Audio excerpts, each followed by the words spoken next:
Toujours en direct de Grasse pour ce 3e rendez-vous de Destination Cœur de Ville. Donc des rendez-vous dédiés au programme Cœur de Ville, Action Cœur de Ville pour redynamiser, réhabiliter le centre historique de Grasse. Je suis toujours avec Jérôme Viaud, le maire de Grasse. Jérôme Viaud, on a une très belle vue d'ici. Est-ce que c'est un de vos endroits préférés de la ville ? Écoutez, c'est un endroit qui invite à réfléchir, à regarder un petit peu la chance que nous avons d'évoluer sous ce ciel azuréen. Et se dire qu'on a de la chance. Il y a beaucoup de personnes qui aimeraient avoir cet environnement, ce cadre, ce climat aussi. Et on se dit que voilà, notre ville de Grasse qui est magnifique, elle a toutes ces opportunités avec, en dominant tout ce balcon sur la Méditerranée, d'avoir ce site d'enseignement supérieur qui va ouvrir en septembre 2022. C'est une volonté forte que je porte de toutes mes forces, avec les 23 maires de la communauté d'agglomération, avec la ville aussi comme une stratégie. Et l'opération Cœur de Ville nous a permis de coordonner les outils d'aide publique avec la Banque des Territoires. Et voilà, on a réussi à mobiliser tous les partenaires pour réussir à faire d'un bâtiment qui était fermé depuis 1998 un site qui sera demain un site phare des Alpes-Maritimes.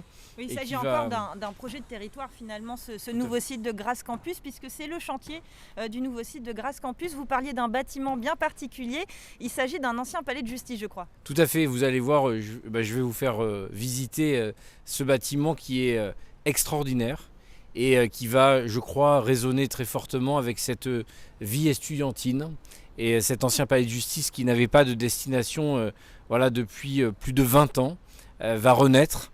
Et on va ouvrir les portes en septembre de cette année. Je crois que c'est une grande fierté et c'est un projet de territoire.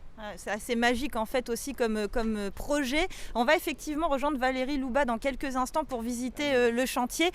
Monsieur le maire, on a un peu parlé de la vie estudiantine dans nos rendez-vous, notamment celui de la médiathèque. On sait que c'est une envie d'accroître cette population à Grasse.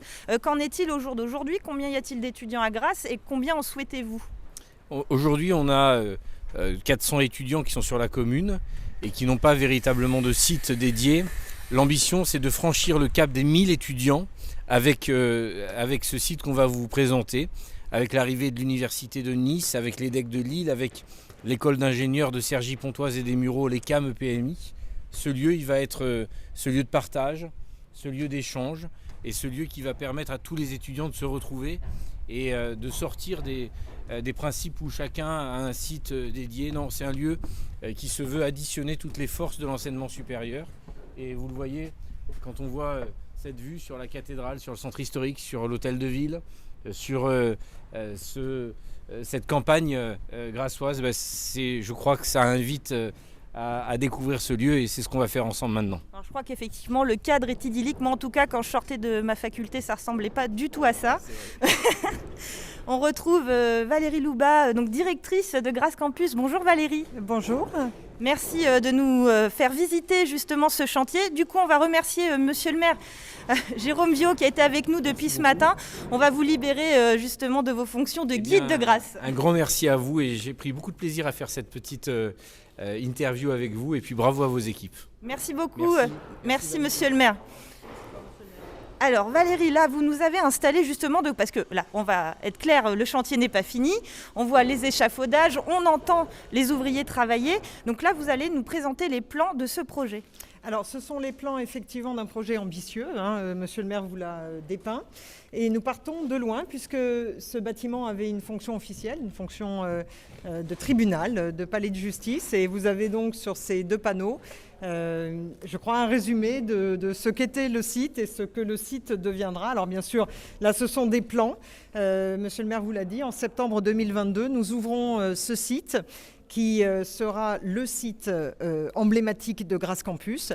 Et je vous rappelle que Grasse Campus a d'ores et déjà plusieurs sites d'enseignement pour les établissements hôtes. Oui, parce que quand est-ce qu'est né Grasse Campus ? Alors, Grasse Campus est né officiellement à la rentrée 2018, lorsque nous avons accueilli pour la première fois l'École supérieure du parfum et une toute nouvelle formation à l'époque de l'Université Nice-Côte d'Azur, travaillée en partenariat avec EDEC Business School, qui était un master, qui existe toujours sur notre site, un master en anglais qui forment au métier du parfum, qui forment au marketing, au management de l'industrie du parfum et des arômes. Alors, on va se diriger vers le deuxième étage, hein, puisqu'il y a une magnifique salle à voir, justement, alors, c'est l'ancienne salle d'audience du tribunal. Qu'est-ce qu'il va advenir de cette salle, Valérie ? Alors, nous l'avons conservée autant que faire se peut. Par exemple, les boiseries ont été maintenues. Cette salle deviendra un amphithéâtre. Alors, nous avons un second amphithéâtre, plus grand, plus vaste, qui pourra accueillir plus de 100 étudiants sur ce site. Mais la salle d'audience, je pense qu'elle se prêtait à accueillir des étudiants dans un cadre un petit peu historique. Elle est très jolie, vous allez le voir. Les boiseries ont été maintenues. Bien entendu, il faut imaginer un mobilier qui sera rajouté et qui sera neuf. Voilà, donc c'est une façon, je pense, habile et intelligente de réutiliser un bâtiment qui est vraiment patrimonial. Et de ne pas effacer ce qu'il était finalement par le passé. Mais tout à fait, vous avez absolument raison. Toujours respecter le bâti ancien, hein, c'est une volonté, on l'a bien compris aussi tout au long de la matinée avec monsieur le maire. Alors, on va rentrer dans cette salle, ancienne salle d'audience, on entend les travaux en cours, hein, ça s'affaire. Alors, vous avez l'ancien bureau du juge qui se situe juste derrière et vous voyez qu'on a maintenu l'estrade, le bureau, le procureur était sur votre droite. Pour la petite histoire, et c'est un clin d'œil, nous allons conserver les bancs à l'arrière. Ça aurait pu être une salle d'examen finalement. Oui, alors il faudra dire ça aux étudiants qui la fréquenteront en effet. Les bancs que vous voyez vont être naturellement nettoyés, la patine va être refaite et nous allons les mettre à l'arrière. Et ce sera une façon, je pense, amusante de se rappeler ce qu'était cette salle. C'est une salle qui a été filmée. Hein. Je crois que Jean Marais a été filmé dans cette salle. Il y a eu des tournages, plusieurs tournages qui ont été faits. Oui, c'était très important de la conserver. Ça a donné une petite touche un peu anglo-saxonne finalement, cette salle. Il y a un petit cachet comme ça. Et on garde la couleur des boiseries, bien sûr. On nettoiera. D'origine. Alors, on va se diriger vers le 4e étage. Alors, on le sait, Grasse Campus, c'est beaucoup de formations et de cursus autour du parfum, mais pas que, Valérie. Alors oui, c'est bien que vous en parliez parce que, naturellement, l'ADN du territoire et de la ville de Grasse en particulier, c'est le parfum, c'est les arômes. Et il était important que nous puissions offrir des formations de très grande qualité sur notre territoire. Nous avons donc plusieurs établissements, Grasse Institute of Perfumery, l'École supérieure du parfum, ESIPCA, et l'Université Côte d'Azur qui proposent ce type de formation. Mais, comme vous l'avez dit, nous avons aussi fait venir une école d'ingénieurs, ECAM-EPMI, pour laquelle d'ailleurs nous avons installé des laboratoires ici. Nous avons fait venir une école de mode, des formations autour des arts et humanités d'une manière générale, de la gestion. Nous avons un BTS commerce international qui ouvre en septembre prochain, etc., etc. Donc nous avons essayé d'avoir plusieurs filières et de les compléter. Alors là, on arrive au 4e étage. Alors c'est un autre très bel endroit, hein, bien évidemment. Je crois qu'il y a une très belle vue justement sur l'escalier principal qui était l'ancien palais de justice. Alors cet escalier, il est classé. Il y en a très peu en fait en France. C'est un escalier dit en fer à cheval. Il est magnifique. Alors là, vous le voyez enrobé, protégé, puisque durant tous les travaux, il était très important de protéger ce patrimoine. Et nous sommes actuellement dans un des 2 laboratoires multimédia. Alors ça ne se voit pas encore. Non, ça s'installe. Donc la rentrée, c'est pour septembre 2022. Il y a encore quelques mois de travaux. Donc là, l'espace labo. Laboratoire multimédia, il y en a 2. Une salle de réunion au fond. Alors, il faut avoir un petit peu d'imagination oui. aujourd'hui. Là, vous êtes sur le dernier étage qui est un peu un étage, comment vous dire, administratif. Il y aura l'administration de Grasse Campus d'une part, mais également les bureaux pour les professeurs, les enseignants-chercheurs des établissements qui nous fréquenteront et seront sur ce site. Voilà. Alors, j'imagine qu'un tel chantier qui s'intègre à un bâtiment ancien demande un peu plus de temps, un peu plus de minutie. Alors oui, mais alors ça c'est une question qu'il faudrait évidemment évoquer avec le chef de chantier qui est effectivement plus à même de répondre. Toute l'équipe d'architectes, toutes les personnes présentes sur ce chantier depuis son début savent qu'il a fallu effectivement prendre grand soin de ce patrimoine. Il y a des vitraux au premier étage, il y a cet escalier à protéger, il y a ces colonnes. Dans la salle des pas perdus, on a une plaque en hommage aux membres du barreau qui ont résisté pendant la Deuxième Guerre mondiale. Donc vous avez des choses que nous allons conserver, hein, évidemment, et qui ont une très forte valeur historique. Ah oui, ça raconte l'histoire de Grasse, bien évidemment. Vous, en tant que directrice de Grasse Campus, qu'est-ce que ça vous fait de voir justement ce chantier évoluer et arriver à son terme? Alors c'était très important, c'était nécessaire, car le développement de l'enseignement supérieur est un succès. Et nous devons faire face à l'arrivée de ces écoles à qui nous avons souhaité ouvrir nos portes et qui ont accepté de venir et qui, pour certaines, nous proposent des formations sur 5 ans. Il y a nécessairement une montée en puissance comme ça des effectifs. Nous avons plus que quadruplé le nombre d'étudiants post-bac en l'espace de 4 rentrées. 3 rentrées, pardon, 2018, 2019, non, 4 rentrées. Et il était évidemment très important que nous puissions accueillir ces écoles dans de très bonnes conditions.